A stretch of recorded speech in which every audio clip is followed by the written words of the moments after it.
Assalamualaikum warahmatullahi wabarakatuh. Salam Guru Penggerak. Izinkan kami dari kelompok 3 kelas 7.160 BPGP Jawa Tengah calon guru penggerak angkatan 7 menyampaikan hasil diskusi kami dalam ruang kolaborasi 2.1 materi pembelajaran berdiferensiasi. Sebelumnya, perkenalkan kelompok kami, anggotanya terdiri dari yang pertama, Bapak Agus Yulianto dari SMP Negeri 2 Rampal, kemudian yang kedua, Ibu Ris Prapti Prasetyawati dari SMP Negeri 2 Rampal, yang ketiga, Ibu Yuliasta Arofati dari SMK Negeri 1 Jenar, dan yang terakhir, Bapak Ujang dari SD Negeri Karangudi 3. Kami ucapkan terima kasih kepada Bapak Imam Sukamto sebagai fasilitator kami dan Bapak Karsi sebagai pengajar praktik kami. Pembelajaran berdiferensiasi merupakan serangkaian keputusan masuk akal atau common sense yang dibuat oleh guru dan berorientasi pada kebutuhan murid. Dalam hal ini, kebutuhan murid terdiri dari kesiapan belajar murid atau readiness, minat murid, dan profil belajar murid. Dalam diskusi ruang kolaborasi 2.1 ini, kelompok kami mendapatkan bagian untuk menganalisis situasi 3 pembelajaran berdiferensiasi pada jenjang SMP.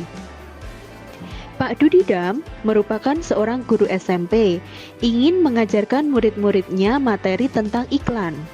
Tujuan pembelajarannya adalah murid-murid dapat menangkap makna secara kontekstual terkait fungsi sosial, struktur teks, dan unsur kebahasaan dari iklan tentang produk dan jasa.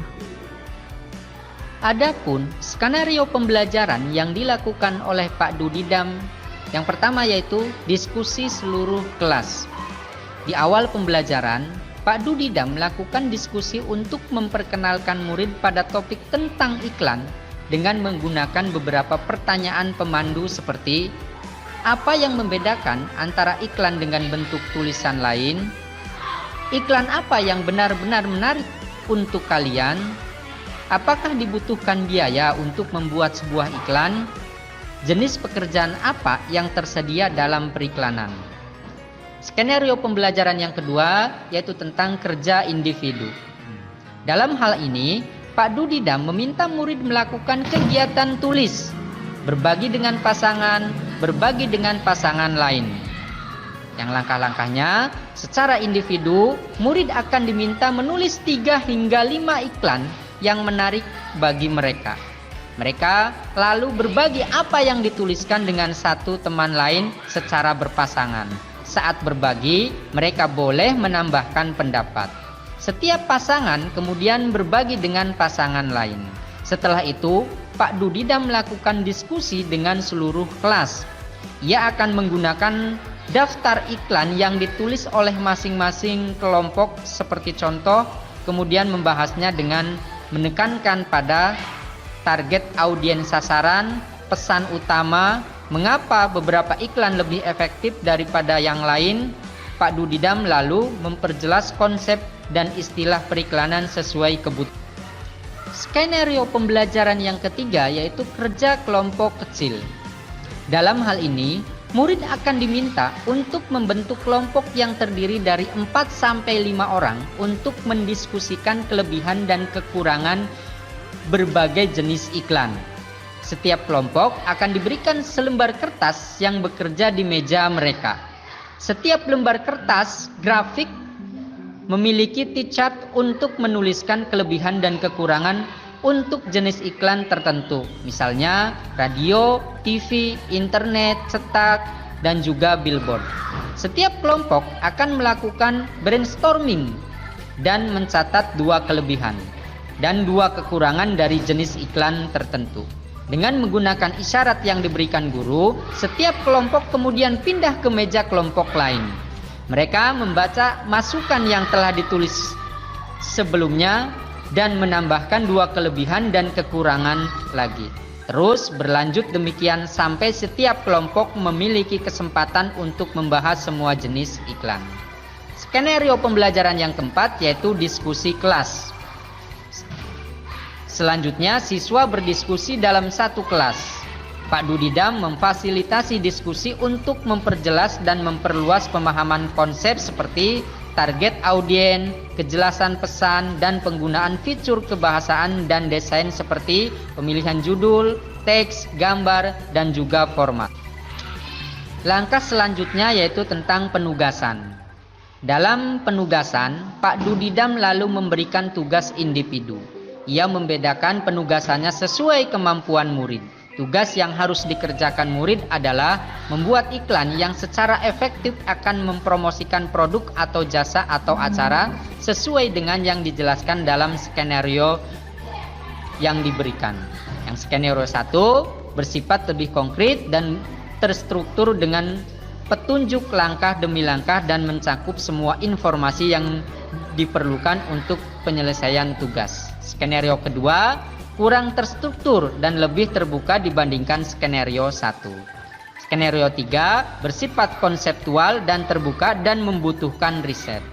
Nah, dalam hal ini Pak Dudidam mendorong murid untuk memilih lokasi di kelas yang mendukung cara mereka belajar dengan baik. Misal, sendirian di tempat yang tenang, dekat teman untuk memudahkan bertanya jika bingung, atau di area ruangan yang lebih ramai bersama murid-murid lain yang membutuhkan mereka untuk saling berbagi ide. Hasil diskusi tentang situasi 3 yaitu pembelajaran berdiferensiasi jenjang SMP diperoleh hasil analisis sebagai berikut. Dari skenario yang telah ditelaah, apakah kebutuhan belajar murid yang berusaha dipenuhi oleh guru tersebut? Yang pertama, kesiapan belajar. Ditunjukkan dalam kalimat. 1. Pak Dudidam memberikan pertanyaan pemandu atau pemantik seperti 1. Apa yang membedakan antara iklan dengan bentuk tulisan lainnya? Yang kedua, iklan apa yang benar-benar menarik untuk kalian? Yang ketiga, apakah dibutuhkan biaya untuk membuat sebuah iklan? Yang keempat, jenis pekerjaan apa yang tersedia dalam perikanan? Kalimat yang kedua, Pak Dudidam menetapkan skenario tugas berjenjang sesuai dengan pengetahuan dan pemahaman konsep murid-muridnya. Kebutuhan yang kedua yaitu minat belajar. Dibuktikan dalam kalimat. Pak Dudidam meminta murid untuk menulis 3 hingga 5 iklan yang menarik bagi mereka. Selanjutnya, Pak Dudidam memberikan tugas individu dengan membedakan penugasannya sesuai kemampuan murid. Kebutuhan belajar yang ketiga yaitu profil diri. Ditunjukkan dalam kalimat, Pak Dudidam mendorong murid untuk memilih lokasi di kelas yang mendukung cara mereka belajar dengan baik.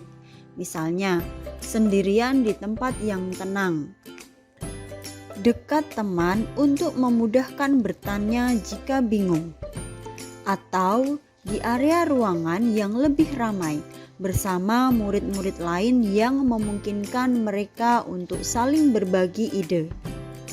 Hasil analisis yang kedua, bagaimana cara guru tersebut menentukan kebutuhan belajar muridnya? Yang pertama, guru memahami tujuan pembelajaran yang akan disampaikan karena akan lebih mudah mengidentifikasi kebutuhan murid tentang seberapa besar pengetahuan dan keterampilan yang dicapai untuk merancang skenario pembelajaran. Hal itu ditunjukkan dalam kalimat. Pak Dudidam mengajarkan muridnya materi tentang iklan dan tujuan pembelajaran adalah dapat menangkap makna secara kontekstual terkait fungsi sosial, struktur teks, dan unsur kebahasaan dari iklan tentang produk dan jasa. Yang kedua, memberikan proses penilaian yang berupa penilaian diagnostik atau pertanyaan pemandu dan penilaian formatif berupa skenario tugas berjenjang sesuai dengan pengetahuan dan pemahaman konsep murid. Yang ketiga, membuat 3 skenario pembelajaran, yaitu diskusi kelas. kerja individu atau berpasangan atau kelompok kecil. Yang keempat, menetapkan skenario tugas berjenjang sesuai dengan pengetahuan dan pemahaman konsep murid. Yang kelima, membebaskan murid untuk memilih lokasi di kelas yang mendukung cara mereka belajar dengan baik. Hasil analisis yang ketiga, strategi pembelajaran berdiferensiasi apa yang digunakan? 1. Diferensiasi konten ditunjukkan dalam kalimat 1. Pak Dudidam menggunakan daftar iklan yang ditulis oleh masing-masing kelompok sebagai contoh. Kemudian membahasnya dengan menekankan pada target audiens sasaran. Pesan utama, mengapa beberapa iklan lebih efektif daripada yang lainnya. Yang kedua, Pak Dudidam lalu memperjelas konsep dan istilah periklanan sesuai kebutuhan. Yang ketiga, Pak Dudidam memberikan lembar kertas grafik yang memiliki T-chart kepada murid untuk melakukan analisis, lalu menuliskan kelebihan dan kekurangan untuk iklan jenis tertentu, misalnya radio, TV, internet, cetak, dan billboard. Strategi yang kedua, diferensiasi proses, ditunjukkan dalam kalimat 1. Pak Dudidam meminta murid melakukan kegiatan tulis, berbagi dengan pasangan, berbagi dengan pasangan lain. Yang kedua, Pak Dudidam memfasilitasi 3 skenario pembelajaran, yaitu membentuk diskusi seluruh kelas, kerja individu atau berpasangan, dan kerja kelompok kecil. Yang ketiga, Pak Dudidam menetapkan skenario tugas yang berjenjang sesuai dengan pengetahuan dan pemahaman konsep murid-muridnya. Yang keempat, memfasilitasi waktu dan tempat dalam belajar. Strategi yang ketiga, diferensiasi produk, ditunjukkan dalam kalimat Pak Dudidam memberikan tugas individu sesuai dengan kemampuan murid, yaitu menetapkan skenario tugas berjenjang sesuai dengan pengetahuan dan pemahaman konsep murid, yaitu skenario yang pertama bersifat lebih konkret dan terstruktur. Skenario yang kedua bersifat kurang terstruktur dan lebih terbuka. Skenario yang ketiga bersifat konseptual dan terbuka. Yang keempat, bagaimana guru tersebut melakukan penilaian? Penilaian diagnostik dengan memberikan pertanyaan pemandu. Assessment at learning, penilaian formatif sifatnya memonitor pembelajaran. Maka penilaian formatif ini terjadi melalui berbagai strategi. Pak Dudidam melakukan penilaian ini melalui kegiatan berdiskusi, baik dengan teman sebaya maupun guru. Assessment for learning, memberikan tugas individu pembuatan iklan sehingga tujuan pembelajaran yang diinginkan Pak Dudidam dapat tercapai, atau penilaian formatif. Kesimpulan, Pak Dudidam sudah menunjukkan konsep dan karakteristik pembelajaran berdiferensiasi di kelas. Terima kasih Bapak Ibu guru yang hebat. Demikian pemaparan dari kelompok kami. Semoga bermanfaat. Terima kasih atas segala perhatiannya. Mohon maaf atas segala kesalahannya. Sampai berjumpa dalam kesempatan yang lain. Salam guru penggerak. Tergerak, bergerak, menggerakkan.